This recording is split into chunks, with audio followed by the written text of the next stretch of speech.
Sahabat pembelajar, semangat pagi dan salam berjumpa kembali dalam dialog pembelajaran visioner. Bersama saya Bapak Dr. Wasis, yang kali ini kita akan membahas tentang perlukah metode ceramah dan menghafal itu dilakukan di sekolah. Ya, semangat pagi Pak Wasis. Semangat pagi Mas Dharma. Iya, Ya.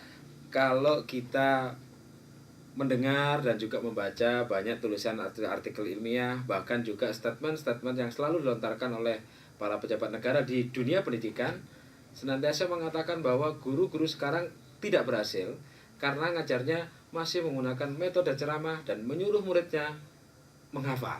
Nah, pertanyaan saya adalah, masih perlukah itu metode ceramah dilakukan atau menghafal dilakukan oleh siswa-siswa kita? Ya, itu sama juga pertanyaannya. Walaupun kita masih punya sepeda motor dan mobil, masihkah perlukah kita jalan kaki? Iya. Kan jalan kaki itu juga sehat kan? Jadi masih perlu. Walaupun kita sekarang sudah ada makanan-makanan yang instan, masih perlukah kita harus makan urap-urap? Perlu Iya. juga kan gitu ya. Jadi sebenarnya metode ceramah itu juga masih perlu. Metode menghafal itu juga perlu. Yang jadi persoalan adalah komposisinya. Jadi komposisinya jangan terus-terusan hanya ceramah saja dan jangan hanya menghafal saja. Toh menghafal itu juga masih penting gitu. Iya, iya.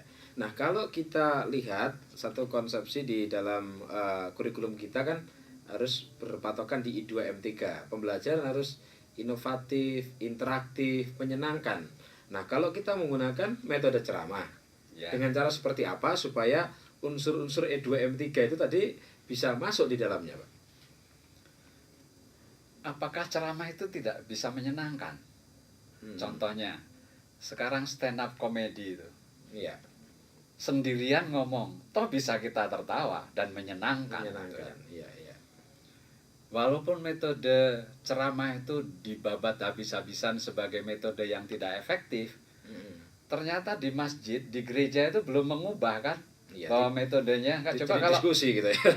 coba kalau misalnya setiap Jumat, ini karena metode yang baik adalah diskusi, sekarang saya akan diskusi. Kebetulan yang memberikan ceramahnya itu habis lulus doktor teknologi pembelajaran. Iya. Nah, kalau kita membaca dari skripsi, tesis, hingga disertasi, ketika dibandingkan dengan pembelajaran dalam konteks lain, seakan-akan metode ceramah ini kan selalu jelek, Pak. Iya. Kita terbiasa untuk mencaci dan memaki hal-hal yang dulu membesarkan kita, katakanlah begitu. Kalau Profesor Dimyati selalu menanyakan, Anda dulu produk apa dan sekarang jadi apa. Nah, ini barangkali bisa membuktikan bahwa metode ceramah tadi ternyata masih cukup kuat untuk dilakukan di sekarang. Ya, jadi gini, kalau tadinya itu menggunakan metode ceramah dan menghafal, lalu soalnya problem solving, ya akan jelek hasilnya.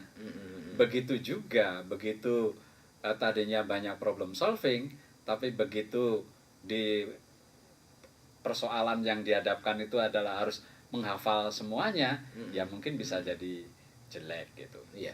Barangkali kembali ke konteks pengetahuan yang seperti apa yang harus disampaikan dengan ceramah dan harus dihafal.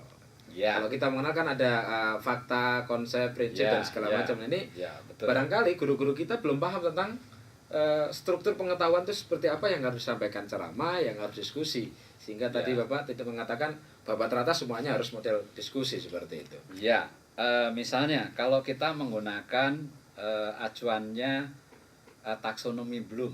Ya. Taksonomi Bloom di ranah pengetahuan. Yang pertama itu apa? Pengetahuan.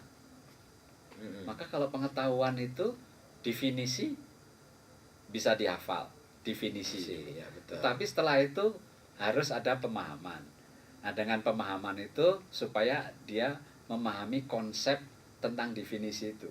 Nah, untuk memahami konsep, dia harus belajar atau harus diberi ada yang contoh, ada juga non-contoh. Nah, kalau dia sudah mulai analisis, nah dia harus juga tidak lagi cocok dengan menggunakan metode ceramah dan menghafal. Dia problem solving, sintesis, problem solving gitu. Apalagi sampai mengkreasi. itu dibutuhkan metode problem solving, tidak lagi cukup ceramah. Tapi kalau kita lihat ujung-ujungnya nih, ujung-ujungnya kan hasil ujian nasional. Sekarang Ya. kan keberhasilan anak, keberhasilan siswa itu selalu diukur dari ujian nasional. Dan ujian nasional kan bukan produk create dan produk problem solving, adalah produk hafalan tadi. Ya, program hafalan dan latihan yang dilakukan melalui lembaga-lembaga bimbingan belajar misalnya. Karena lembaga bimbingan belajar itu memang melatih untuk memecahkan soal-soal itu. Memecahkan itu bukan berarti itu adalah pemecahan masalah, soal-soal pemecahan masalah. Tetapi karena dia terbiasa dengan menghadapi soal itu hanya ganti angka saja, maka dia bisa memecahkan persoalan itu. Nah, memang yang menjadi persoalan kita adalah sebenarnya sekolah ini mau untuk apa?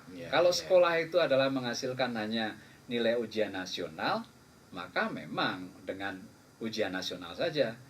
Nah, ini apalagi kalau ekstrimnya, kalau begitu di sekolah nggak perlu ada mata pelajaran lain. Cukup di sekolah ditrainingkan aja untuk menghadapi ujian nasional. Nah, tetapi kan fungsi sekolah tidak hanya itu. Fungsi sekolah adalah bagaimana si para pembelajar ini mampu memecahkan persoalan-persoalan masa depan. Nah, kalau persoalan-persoalan masa depan, maka dialog pedagogis, dialog antara guru dengan siswa yang bisa mampu menciptakan kreasi-kreasi baru misalnya gitu. Nah, itu tentu akan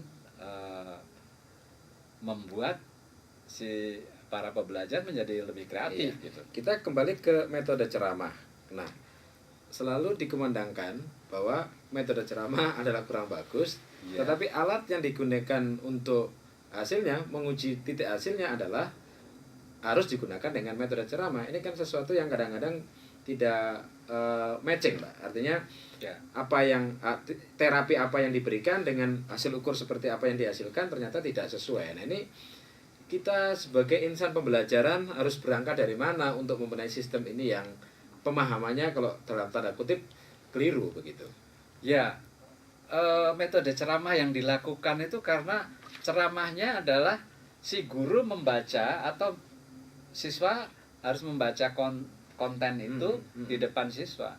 Coba kalau dia di dalam ceramah itu menjelaskan, itu kemungkinan dan juga banyak juga yang mampu membuat struktur kognitif kita itu aktif. Jadi sebenarnya ceramah itu juga mampu membuat struktur kognitif kita aktif sepanjang konten yang diberikan itu juga tidak membosankan gitu bagi siswa dan itu juga menantang. Berarti metode ceramah tetap diperlukan, tapi perlu ada bagaimana fase-fase dalam metode ceramah itu yang perlu dibenahi lagi oleh guru-guru kita.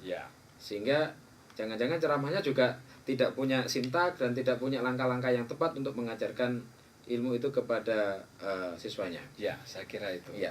Terakhir, Pak, tanggapan Bapak terhadap kita sebagai insan pembelajar, para orang tua, guru, dalam menyikapi ini, kita harus apa yang harus kita lakukan kaitannya dengan menghafal dan metode ceramah? Ya, bahwa menghafal itu juga masih perlu dilakukan. Ceramah juga perlu dilakukan. Tetapi yang lainnya juga masih perlu dilakukan. Jadi saya kira itu. Jadi jangan para guru, para insan pengajar jangan berkecil hati kalau dikatakan bahwa metode mengajar kita kok ada ceramah gitu. Ada ceramah juga penting. Ada menghafal juga penting. Tetapi yang lain yang juga harus dilakukan. Ini yang penting. Baik, terima kasih Pak Wasis. Pemirsa, itulah perbincangan kita dalam dialog pembelajaran kali ini. Satu inti yang kita petik, ketika kita menemukan sesuatu hal yang baru, janganlah lupakan yang lama. Sesuatu yang indah ketika kita mampu menggabungkan di antaranya, sehingga menghasilkan sesuatu yang sesuai dengan apa yang kita dambakan atau kita impikan. Salah satu yang kita contohkan tadi adalah menghafal dan metode ceramah. Itulah perbincangan kita. Semangat pagi dan sampai jumpa.